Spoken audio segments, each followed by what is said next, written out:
Welcome, everyone. This is Daniel, your host, with Robert, my co-host. What up, what up?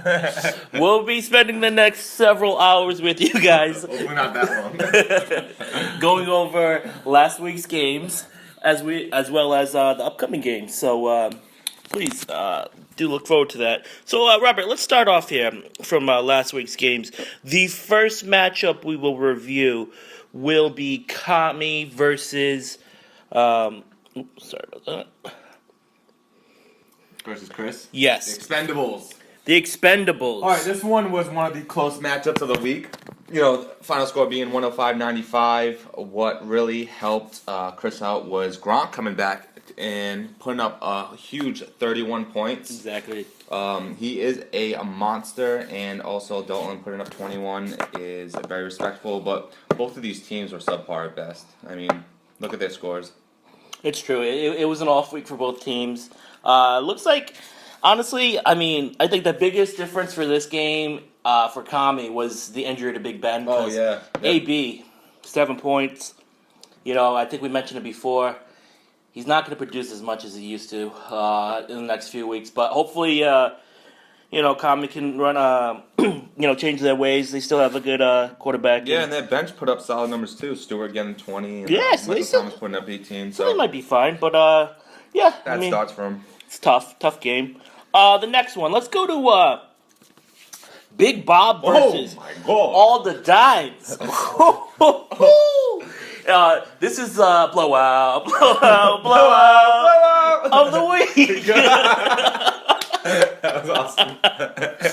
163-69. Almost cleared him by 100. Model. Jesus Christ. One thing we have to talk about is the trade, obviously. Yes. Big trade that happened in our league last week. Big Bob moved the right pieces to solidify his team with depth. Got DeMarco Murray, only put up 12. But, Cooks came through, especially because he doubled up with Drew Brees. He just put a hurting on all the dimes this week. But yeah, expect Big Bob to put up those points. So yeah, speaking of that trade, I mean, this is probably one of the biggest trades we've ever had in the history of our league. There's literally about, I count, 10 people that changed hands in one trade. Motto! So we have Torrey Smith, Giovanni Bernard, ODB, Alshon Jeffrey, and Adam Humphries. That's leaving Big Bob. And coming to Big Bob is DeMarco Murray, Brandon Cooks, Crabtree, Golden Taint, and Bilal Powell.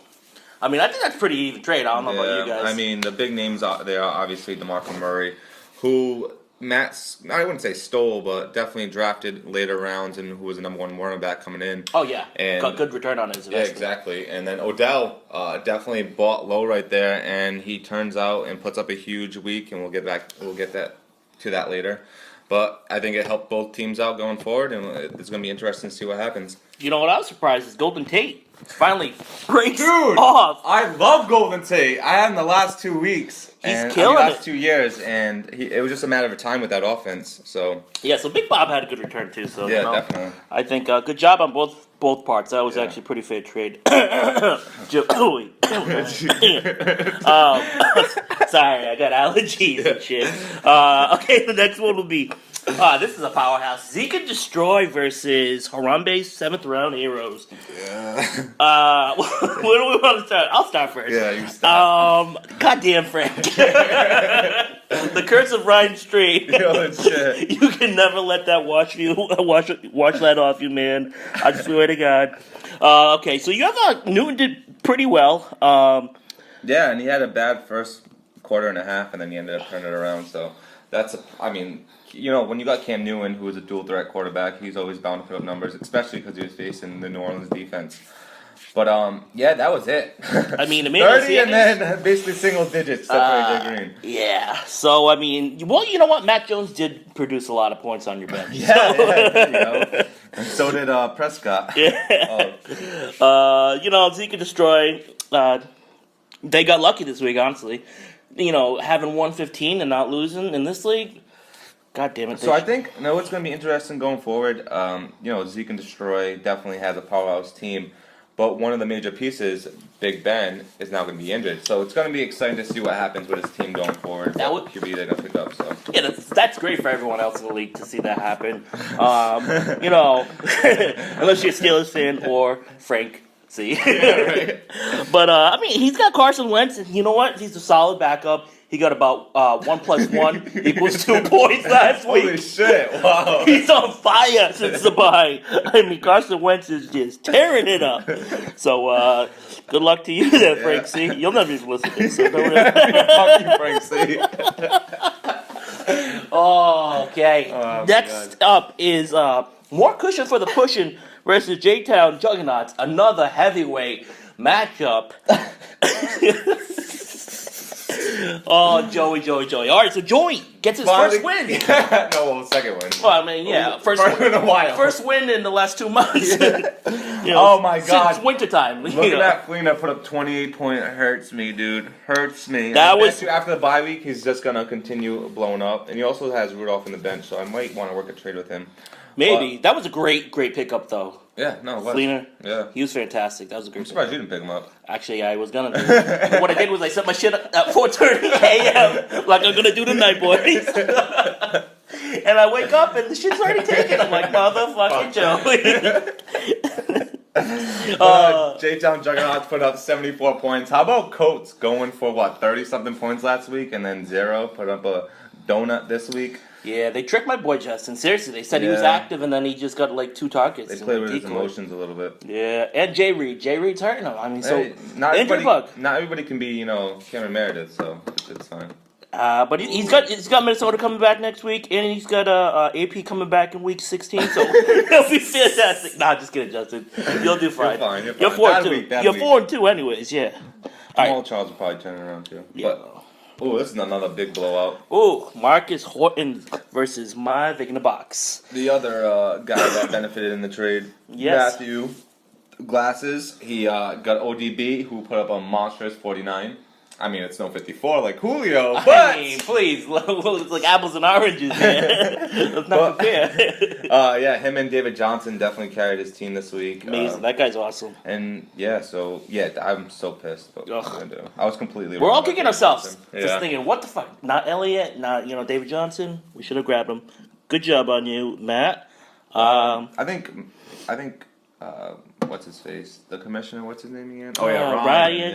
Yeah, I think his team just had a bad week. He was gonna turn it around. He still has studs on his starting and on his bench, so he'll be fine. He's got just tough week. He's got good players in place. It's just Gurley. I don't like the situation, and Ingram. They just haven't used him this year.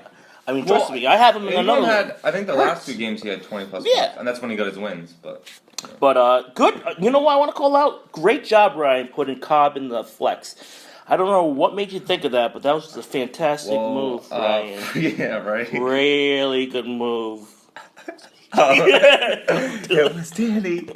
Well, that's one of the players that he rigged Frank on. So. Oh yes, another player he stole straight out of fucking Compton. All right, and the last matchup is you versus I. And, yes, me versus the douches. It was, honestly, they just ran into a buzzsaw with Brady and McCoy. I mean, McCoy 3 touchdowns. He could have had 4 touchdowns. I know. Like Julio 28, I'm not surprised with that. Brady 32, I'm not surprised. I was hoping McCoy had a little less. Rogers putting up 12 for us kind of sucked. A-Rob, second round pick, A-Rob. 7 points. The biggest one though. Dwayne Allen. He's the worst one. Yeah. Getting injured in the first drive. Yeah. What are you going to do? Good win. Have to turn it around, and hopefully our players perform next week. My trade paid off. I think Seattle got 8 points versus Pittsburgh getting -2. I think Frank just loves to get raped. I swear to God. My dick is still wet from that trade. Just kidding, Frank. That was a good trade for you. Hopefully it'll work out for you. Wet with pudding? Yeah, no. Okay. I think it was a pretty fair trade. And then Crowder, though. I mean, as long as Jay Reed sits on the sidelines, Crowder is the number 2. So I'm pretty souped about that. All right, guys. Just to recap that, we'll go through the standings to see who is leading the pack in the Hillary division. We have Commies All Stars at 4-2, followed by Dogfight. Followed by a 4-way tie at 2-4 with Mr. Big Bob Brissett at the top, leading the league with 755 points. No, he has 815. Oh, I'm sorry, 815. My apologies. Oh, you have one ahead of him. Yeah, 816. Oh, breaking news! I'm winning. Most points. Most points and best record in the Trump division. I didn't see that shit. Awesome. No, Matt actually has 822. So Oh shit! Look at that. it just gets better and better. That's awesome. Oh shit! I mean, yeah. So it's a dogfight for this. So you know what? This is great though. Think about it. There's not one team that's blown it away with most points, and all the other teams. Look at the Hiller division. 4 guys within first place 2 games. It's pretty nice. Pretty nice. Yeah. Hopefully that's one of us. I mean, one of them is us, and hopefully we can. Every single person in this league has a chance to make the playoffs, except for Pat. Frank. Those 2 are fucked. I can't believe Joey's 2-4 with his dog shit team, but Yeah, I mean, hey, every blind squirrel finds a fucking hazelnut. So, anyways, so that will be our recap for the week 6 games, guys. I hope you enjoyed it. Thank you again, and look forward to our amazing, excellent content. Breakdown. Yes, so thank you.